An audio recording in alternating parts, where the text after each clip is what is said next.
पश्चिम बंगालच्या राजकारणात एक असा दावा समोर आलाय ज्यामुळे संपूर्ण राजकीय वर्तुळात खळबळ उडाली आहे। टीएमसीच्याच एका निलंबित नेत्यानं धक्कादायक गौप्यस्फोट केलाय की सुवेंदू अधिकारी नसते तर 5,000 तृणमूल कार्यकर्त्यांची हत्या झाली असती, असा खळबळजनक दावा करण्यात आलाय। हा दावा नेमका काय आहे, कोणी केलाय, जाणून घेऊयात सविस्तर। नमस्कार, मी अक्षरा चोरमारे आणि आपण पाहताय लोकमत।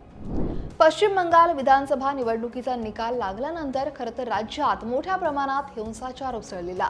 सत्ताधारी तृणमूल काँग्रेस आणि भाजप यांच्यातील राजकीय वैमनस्य शिगेला पोहोचलेलं।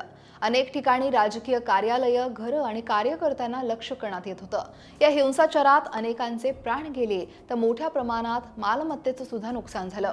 अशा एकूणच रक्तरंजित वातावरणात टीएमसीच्या निलंबित नेत्यानं सुवेंदू अधिकारींवर केलेल्या दाव्यामुळे सगळ्यांच्याच भुवया उंचावल्या।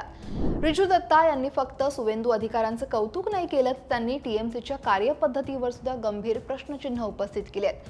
रिजू दत्ता म्हणाले की भारताच्या राजकीय इतिहासात ममता बॅनर्जी यांचं नाव मोठं असेलच, पण सुवेंदू अधिकारी यांची बाजू वेगळी आहे।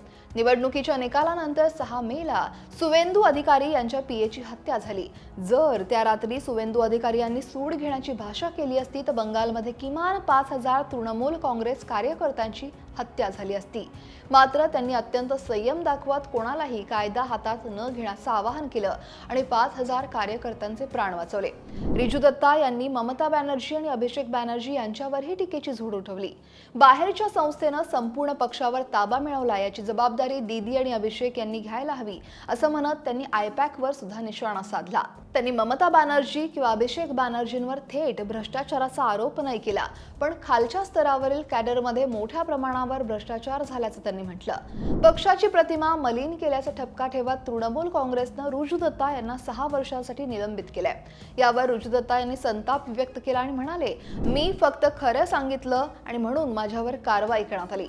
मी 13 वर्ष पक्षाला दिली, स्वतःच्या ताकदीवर पदं मिळवली। मला कारणे दाखवा नोटीस पाठवण्यापूर्वीच निलंबित करण्याचं ठरवलं होतं, पण मी वचन देतो, मी पुन्हा येईन। सुवेंदू अधिकारी खरं तर एकेकाळी ममता बॅनर्जींच्या जवळचे मानले जायचे आणि नंतर भाजपमध्ये जाऊन त्यांचे कट्टर राजकीय विरोधक बनले।